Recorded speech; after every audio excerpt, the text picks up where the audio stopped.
Welcome back. If you've just joined us, you're watching the news at 10 on Channels Television. Coming to you live from Lagos, a reminder of our major stories. Rivers State government claims ownership of 2 Bell helicopters seized by the Customs Service and handed over to the Nigerian Air Force yesterday. Victims of herdsmen attacks in Agatu community denounce peace agreement entered into between Benue and Nasarawa state governments, say they were not consulted. Benue government false claim. Leaders of the All Progressives Congress in the Southeast gather in Owerri, call for unity and selflessness as path to the development of the region. And condemnation trails President Donald Trump's executive order halting flow of refugees into the U.S. from certain parts of the world.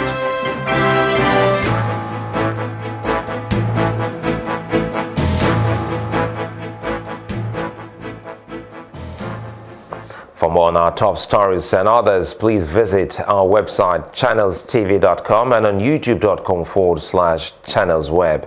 You can also watch us on the go on your mobile device. Log on to m.channelstv.com or download the Channels TV app for Android, iOS and Windows phones from their respective stores.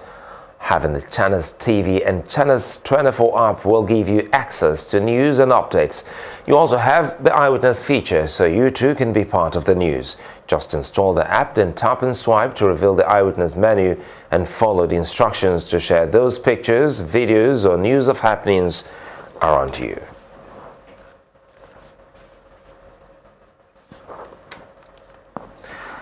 Let's now see some of the pictures you sent in today. We begin from Nkwele Oyi local government area in Anambra State with a picture of flames from a burning petrol tanker at a service station. Our eyewitness reporter wonders why a petrol station like this would not have fire extinguishers. This next picture was sent in from Murtala Mohammed Way, Keita local government area in Katsina State. Our eyewitness reporter is asking the Federal Road Safety Corps to stop this type of adventure on our roads. Finally, is this picture sent in from Ajumoni community of Orisumbare of Shasha in Lagos State. Our eyewitness reporter says urgent steps need to be taken before epidemic sets in. Our eyewitness reporter pleads with authorities in charge to clear all waste on Lagos roads. Well, thank you for sending in those pictures and keep them coming.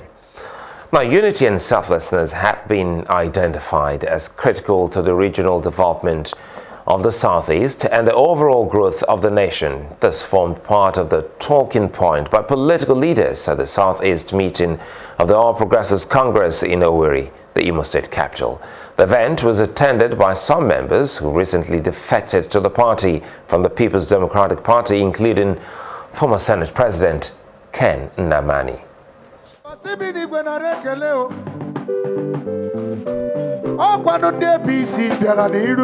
The socio-political development of southeast Nigeria has been a focal point for the people of the area. Apparently, that informed this meeting of leaders and members of the All Progressives Congress in the region at the Imo International Conference Center in Owerri. Their discussions touch on going from passive to active participation in politics for regional and national development. Go where you think you can maximize your own potentials and help our people. Because some of you here are in position not to participate in politics at all, but you do that for the love you have for our country, the love you have for Ndibo. So please let the word get out from here that we don't want to play politics or pulling people down, abusing any person. It doesn't help us. That is not a positive argument. We should think positively. Extending an invitation to members of other political parties willing to join the APC, Imo State Governor Rochas Okorocha expresses confidence in the membership of the party in Imo State. Your pride should be that you brought in people into this party and made APC bigger. It is better, let me warn gentlemen, it is better to be a director or a shareholder, 1% shareholder of a $1 billion business than to be the managing director, chairman, chief executive of a 10 naira business. You can be a member of APC, that's like a shareholder in a multi-billion-dollar business. And with these resolutions, the people of the area may look forward to more development in the region. We're still talking politics, but this time we bring it to the southwest, where the suspended Speaker of the Ondo State House of Assembly, Jumoke Akindele, has reacted to her purported impeachment by some members of the Assembly on allegations of financial corruption. She insists that the aggrieved members can't just remove her from office, as the allegation of fraud leveled against her is false, calling on them to quickly retrace their steps. This is the chambers of the Ondo State House of Assembly, where trouble has been brewing since the paymaster of the house was allegedly caught with a sum of 15 million naira. While this allegation has cost the Speaker of the House and two principal officers their jobs, the former Speaker, Jumoke Akindele, says that the House members had no right to unilaterally suspend her, insisting that the cash was not found on her or any member of the House, but on the paymaster who is the custodian of the money of the Assembly. There's nothing like fraud.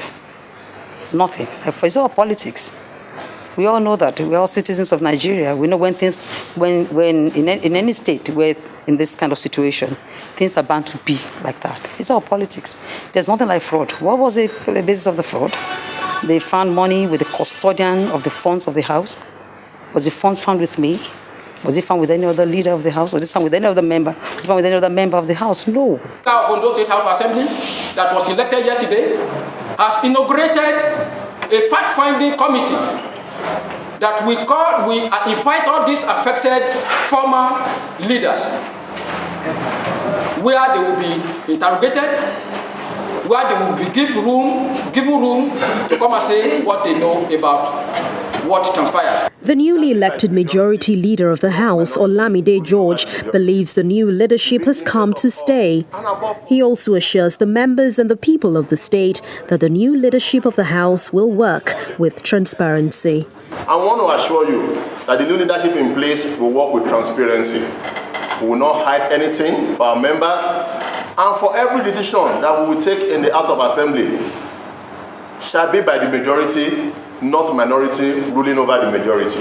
Many are hoping that the parties involved will sheath their sword and embrace dialogue as a means of resolving the issues.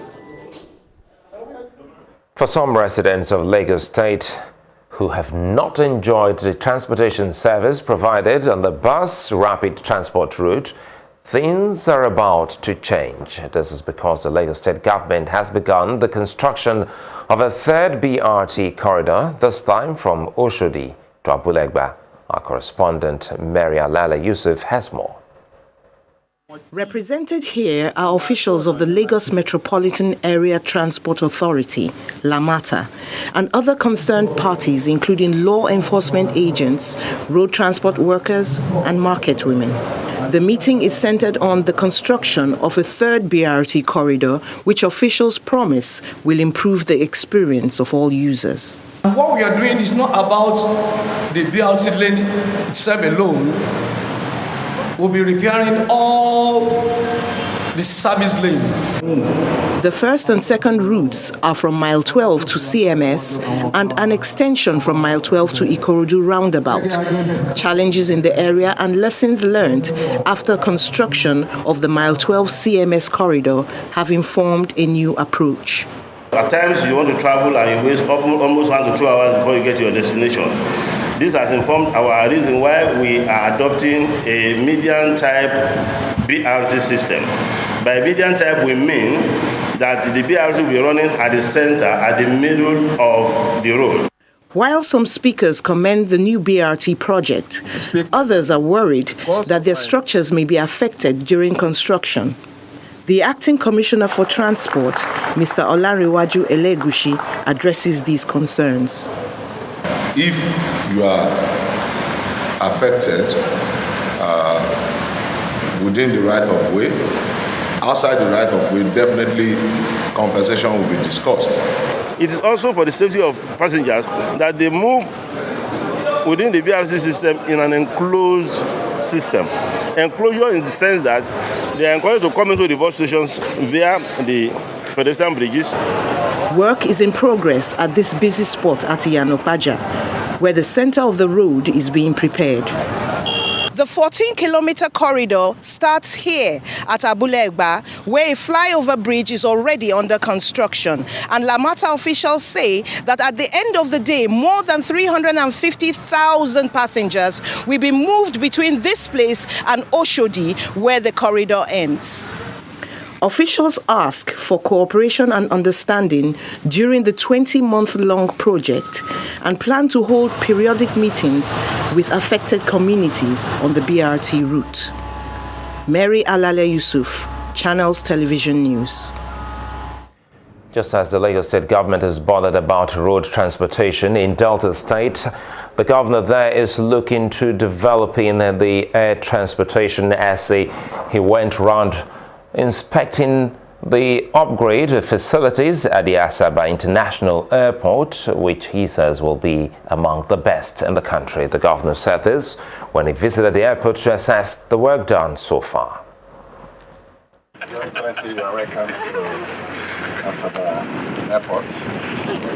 Runway rehabilitation. The governor and his entourage arrived at Asaba Airport to assess the rehabilitation work going on.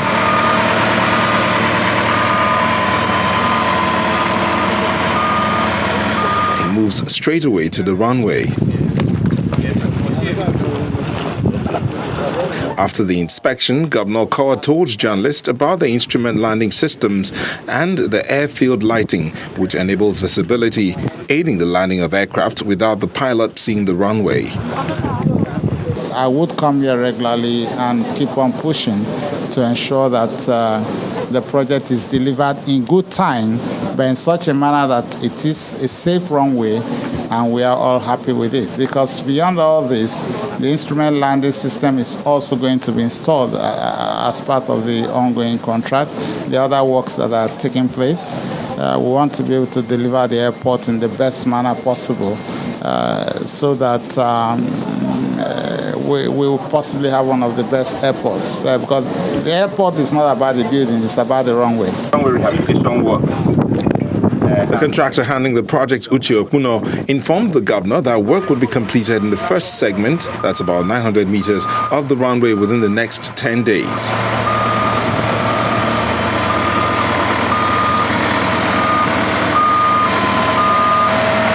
The Asaba Airport was downgraded in 2015 by the NCAA because of what they said was a faulty runway that barred big aircraft from landing at the airport. The Okoa administration has been working to meet up with the NCAA standard for full operations. When the News at 10 returns, Nigeria's banking sector records over 910 million transactions worth 65 trillion naira on electronic payment channels in 2016. That's on Business News. Join us again.